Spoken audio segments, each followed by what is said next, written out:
Oti. Hosannah. Hosannah. Akwụna afụgo ka o si adị. Anyị si ka anyị were egwu a kene nwanne anyị nwoke Ebuka Agu. Nwa Amulu Gba Egbe n'ụwa niile. Osika skania anyị kenere odogwu na ụmụagụ ụdị onye ụmụagụ obodo eze.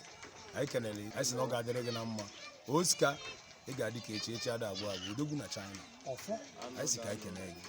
Ọ ga-adịrị gị na mma na eke dịrị gị na afọ dịrị gị n'oro dịrị gị na nkwụ. There is life in my mind.